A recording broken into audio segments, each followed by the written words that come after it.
You showed me just how easy this is. Chat, watch. That's how you round your corners in Meld. If you've experienced any other any other way to do this, the fact that it's that easy is kind of insane. But you know what my absolute favorite feature is? It's the snap lines. Like, do you guys see this?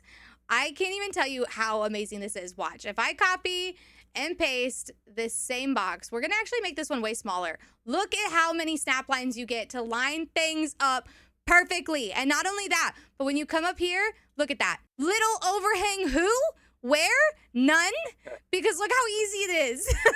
I also think something that we do really great at Meld is just how seamless it is to work between these two canvases. So if you guys didn't know, this is our multi-canvas. There's so many different ways you can use this vertical canvas. You can output with it, so you could stream vertically with it, or you can set up your clipping with it, which is my personal favorite. I set mine up to be exactly the way I want my clips to be on my vertical socials. So I just have to click the clip button, and then it'll go ahead and make that clip for me. And if you want to, you can even have it automatically replay on stream, which is something I've always found was really cool. And I love that we have both canvases, because something that you can do is go ahead and take your layers and you can copy them and paste them between canvases. That easy. Like, it's seriously that easy. I actually just learned something new. I didn't know you could click the icon next to the layers to switch. I've never seen that happen. I didn't even know that was possible. Literally, look at that. And that's honestly my favorite way. That's not the way I do it. I normally just copy like Command C, Command V in the other canvas, but I had no idea. That's a nice touch. And that way you don't have to cross over. You just whoop, boop, done. My favorite thing in Meld is the duplicator layer, because there's different things you can do, right? You can actually like copy paste your layer. So we're gonna go ahead and copy and paste this right over here. And we'll have this one. But what I prefer to do anytime I want something to like perfectly match is I use the duplicator layer. So you'll notice when I come in here, I can go to my main canvas or my vertical canvas. I can come to any scene and I can select a layer. You can also select whole scenes if you want, but I'm just gonna select a layer right now. And what you're gonna watch is when I change this one, my original doesn't change. But when I come over here and I change this one, my duplicated layer changes.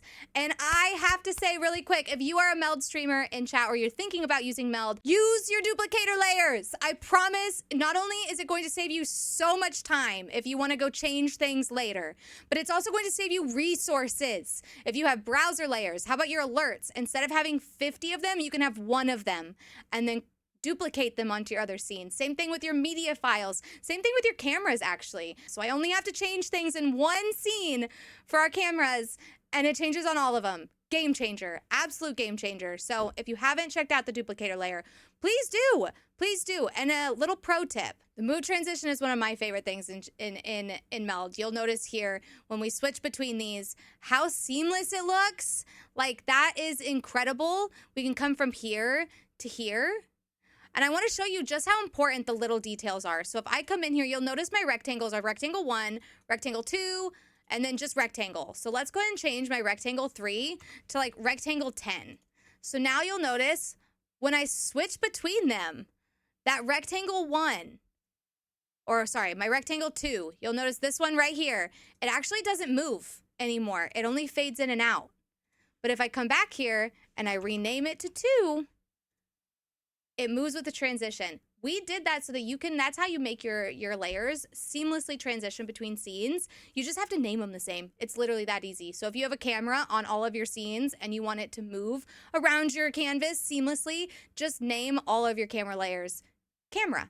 As long as it has the same name, it's going to move exactly the same. If you guys haven't been able to also play with the effects, that's something that I also love in Meld. You guys can find your effects in your inspector panel. So that's going to be in the right. And inside your inspector panel is actually a lot more than just these effects layers. We actually have some presets, thanks to our amazing designer, Carol. We've got some of those 3D ones with our corner pin. You have your black and white, which you can't see on this box. You got fisheye. A lot of these fun ones, I should have probably added a photo to show you guys, but that just means you have to go download Meld and try yourself. So I think I actually did that on purpose, maybe.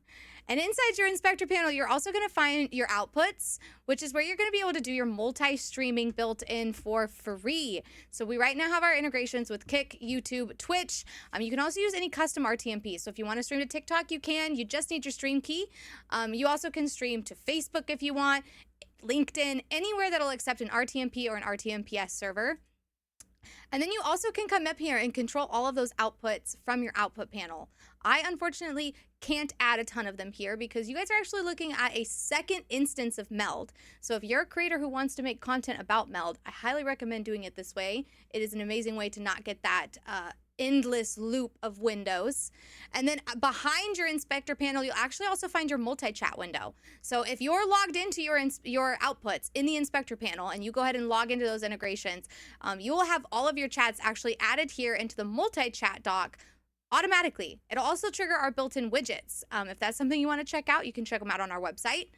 And inside this chat doc, you can even post your own custom URL. So if you would like to, you can even use like a third-party tool that you're already using to read your chat and just plug it right in here, or use your actual streaming dashboard like from Twitch or Kick. You just paste it right in there. And if you're confused, let's say you have like a ton of outputs and different recordings and stuff, you can actually come up here to our encoder view, which is, I think this was this you or Ollie, Joel, that came up with Ollie. This is all Ollie. This was his idea to give you guys an insight and just a look at kind of what's happening behind the scenes of your streaming studio. So if you guys can, you can kind of come here and let's say this is my Twitch output. This will help you track what audio and what canvas and what encoder you're using to power that output. Your recording, your clipping. This is like basically a quick cheat sheet of like what and where and how is my content doing. And I use this thing all the time. Anytime I'm about to record a video or I'm about to go live, I'll actually open my encoder view to just double check really quick each of my outputs by just going down the list, and I can see, okay, it's using the right canvas, it's using the right audio.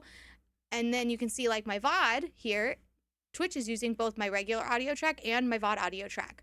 We have an audio mixer that is very different to the one that you might be used to because all of your audio tracks are actually separated by default. So you'll notice I have Spotify added here in my audio track and my microphone added here in my track, and I can control these at different levels. Not only can I control them at different levels, but you can actually come in here and select on and off mono. And so this is like one of the first things we build is like here, you can just like one click to make it mono. And then you can just select from that dropdown, show them on that dropdown. You can remap your audio tracks. And this works with a mixer for like up to 32 channels. These were the kind of things that we just, you know, I thought it should just be built right in. And it's like a ton of little things too. It's like the exclude from VOD track. Like you can just check that box. And then, you know, obviously we spent a lot of time making sure that works when you're live too, because one use case, being streamers, we know that you forget when you go live to edit the track. You don't realize it until after you're live. Well, you're gonna end stream and restart just to check. No, you just check the box. And Meld, you just check the box and it works. If you do what I do all the time, which is I accidentally go live after recording and my bit rate is like 20,000 and my stream is just like, no, you can't do that. I don't have to end stream. I can just go to my bit rate and drop it down and I don't have to restart, which is something that has saved me already as a streamer so many times. Being a music streamer, I was particularly, you know, sort of in tune with like, you know, audio quality. And there were two things that I noticed a lot of streamers that were new to Twitch, specifically in the music category, but it applies to basically every category too, is you're either too loud or too quiet. And they're both actually quite problematic. If you're too loud in OBS, it hard clips. So you get this like really crunchy, like sort of sound that, you know, like if your audio's too loud, there's just sort of clipping off the top of it. And so it makes this quite disturbing sound. As a streamer, it's really, really hard to know when this is happening. And if it happens occasionally, it's almost impossible you're gonna know it's happening until you watch your VOD back and you're disappointed. But so our audio mixer here, one of the first things we built is you can absolutely slam it as loud as you want and it will never hard clip. It will nicely soften the sound. Yep. So you never get that like hard against the wall clipping noise, that really crunchy noise.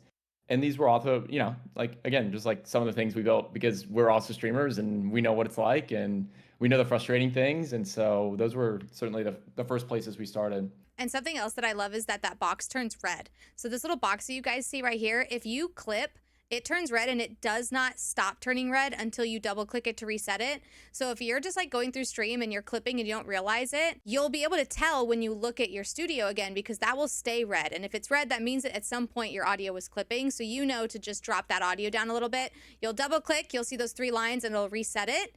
And then if it turns red again, you're still clipping. And that's something that, as somebody who's also not an audio engineer and doesn't know anything about audio, I use that button all the time, especially like I get jump scared on my streams a lot. So if I yell, this will turn red for me, and then I know, oh, I should probably lower my audio. When you add in a audio track in Meld now, you have 2 different modes. So you can either have it in a global state or an unglobal state. If it's not in a global state, it typically means that it'll only play on the scene you're on. But if you click this button and turn it into a global state, that means no matter what scene you're on, you can see here that you have that audio track playing. And my favorite part is like, if you unlink it, I can turn this volume all the way down. And when I come back to the other ones, it automatically adjusts. So the way I use this in my streams is my starting soon screen, I'm actually muted. So I'll be here, I'll be muted. And when I switch to my just chatting scene, my mic is automatically on. And I can't even tell you guys how incredible that is. I never get exclamation muted again by my chat. The best part about Meld overall for me is how it really has the streamer's touch. Anybody who experiences it, you can see those little moments and those little pieces where you're just like, oh wow, like they were thinking about me and how I use the product, because we really put a lot of focus as streamers ourselves and also for our streamers and making sure those little things are perfect and seamless and Little don't things add frustrate up. you. They really do add Little up. things add up. I have had the opportunity to really see firsthand how our creators' direct needs are considered when we build in new features.